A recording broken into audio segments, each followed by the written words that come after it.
Hey everyone, Burton's back in the centre of the world. We are playing as Qarth once again, and we're in the middle of trying to increase our prestige, our piety, our lands, our title, our history, our legacy.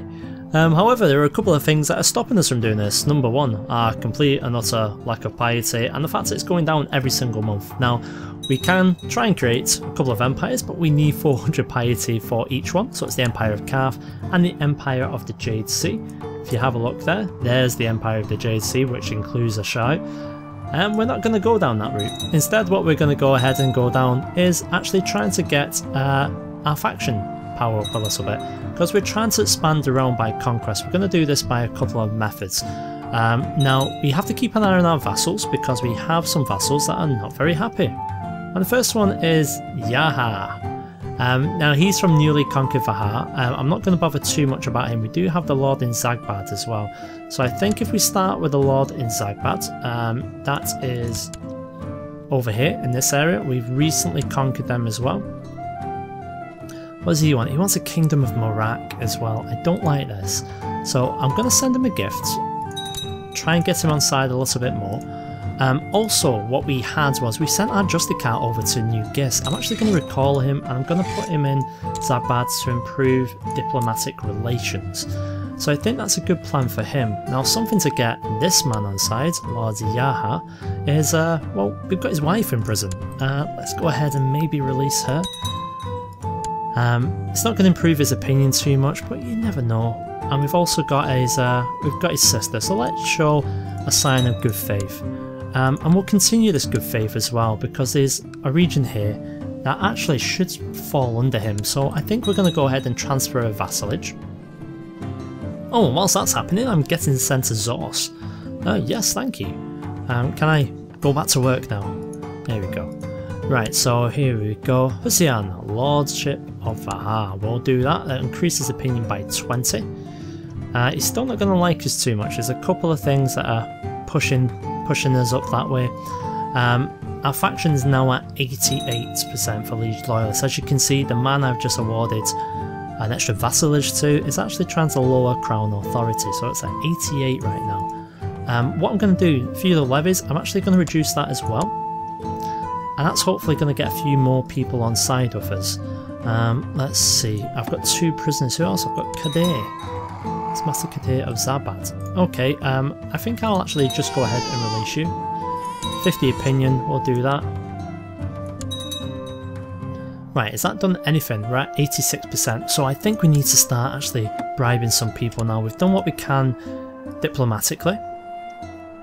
So, Lordship is 45, right, we can afford that. He desires a Kingdom of Morak. That'll make him happier. Do I want to give him the Kingdom of Morak? The Zos is causing much trouble, according to the Chief General Bellico. The Stable Master apparently cannot control it, having injured many of them with kicking and rearing up. The huge stallion almost has to be kept separate from other horses, for it has also maimed some of them, even killing a few. Oh. We would gain 50 gold, we would lose a revolt risk, and we'll lose 50 prestige. I kill it. There we go. Zos or no Zos, I don't give a crap. So he wants the Kingdom of Morak, sorry, wrong one. So we've got 2 people, we've got this one, both vying for this entire kingdom, and you know what? I don't think we can trust any of them. Even if we did that, the subjugation, the declared wars, it's still not going to be enough to do that. Hopefully, with us sending over our delegates down to the lovely lands of Zagbad, that'll get him on side with us, leaving us with just a couple of people to have a look at. So, we've got Prince of the Spices. He's on 11%, Prince of the 13. Both of these guys are going to be expensive, 146. I don't think we're going to do that. All these bloody princes always want money. Lord of the Jade Gates. 49. Oh, what's this? Important actions? It's probably to get... Yes, it's Ordello. I'll tell you what, we'll try it. That'll improve our diplomacy, which is something that we need. So, Ordello Malaran has demanded a trial before court, which Rhaegon shall oversee to ensure justice is served. He begins to present his defence, but the court did not seem impressed. he cuts a very unconvincing and nervous figure. Rhaegon shall interrogate him now. Rhaegon stuttered, stammered and incoherently rambled in front of the accused, who rebuked his questions and accusations with ease. Unfortunately, his argument was so boring, many at the court appeared to almost fall asleep. Oh. Thankfully, he's been found guilty, and with guilty men, I would normally kill them, but I don't want to become a Kingslayer, because as you can see, general opinion, dynasty opinion, vassal opinion would all be greatly affected, and I'm not going to release him. Even if we released him, he would still hate me, he would cause problems, so he's going to walk through the streets naked and then go back to his cell. So let's get rid of this and this. We can't do any slave raids right now, in case you're wondering, because we still have our truce with these for another 5 years, 83, so it's a good long time off. But let's keep an eye. 102! We've made it! That was quick. You're right, so we can go ahead and call a Grand Council. Now obviously the Grand Council itself is going to call all my lords, and I'm going to pretty much be telling them that we are going to expand our realm by conquest. And the question is, where do we go? So let's get all the lords together. I've decreed a Grand Council to be held to discuss my plans of invasion. All the important nobles of Qarth have been issued a summons compelling them to travel to Qarth. When they have arrived, a great feast shall be had before we move on to more serious business. So this truly is a grand affair. So we need to spend some money on some food more than likely now. Oh, and also that's a good point, we need to make sure you're in Ashgabat. Okay. We need to wait for the levies to reinforce before we invade anywhere. So the best part about preparing a feast is deciding what food stuff to serve. So I think we're going to spend lavishly. I'm going to try and improve opinion where I can. And we'll see what we can do. Just a shame we didn't have more piety so we could go ahead and create ourselves an empire. During a visit to Ashgabat Harbour, Lady Elizabeth of Caravana and her entourage were accosted. What? Are you okay, my lady? I think I'm going to pay the 50 gold. Ruling from my courts has increased the sense of my justice. My judgments have had a profound effect, and I'm now known as the Just. Who would have thought I would have ended up with a nickname, the Just? How's Logan getting on? He's not getting on great. Nasos, you're not doing fantastic with him. I'll be honest with you. He is actually. It's actually quite a little sneaker. Carrie, I'm gonna send him to you. Oh no, not Lion. Yes. Fear me, because my spy master is called Lion. Let's just hope so. We haven't been able to have our Chief General obviously train children because he's trying to get our forces back up where they need to be. So that's where he's at this very moment. All preparations for the council are finally complete. The great nobles have started to arrive in Qarth. They have all been given bread and shelter as is their guest right. And now the feast may begin. So here we go, we got a little bit of a feast going on in the capital right this moment. We'll see how everyone feels, we'll make sure that we're all willing and committed to going to war for us. Some of my guests did not seem satisfied with the food, cheeky bastards. But I would never have thought that one of them would have complained out loud. Oh, it would be one of the 13. Okay. One of the bloody princes, what is he like? It's the Daxos as well. Oh, Daxos, what are you going to do? The feasting is over and now the council begin in earnest. Everyone has assembled in the hall with the more notable attendees closest to yourself. You've proposed a decree legalising your planned invasion. It's read out by Master Zaro and is met by surprise for many. Now, it's time to debate. So now we're going to see who actually is for it, who's against it. So here's the man who's been responsible, one of my most trusted. As a high-ranking noble, Zaro had to speak, but it may have been better if he hadn't. His rambling speech in favour of my plan failed to rouse any cheering. Oh, at some points he was openly ridiculed. Ah, that's not good. And the same for you, sorrowful man. God, can we not have someone who can speak? Mathas II seemed particularly alarmed with the proposal and felt compelled to openly question it.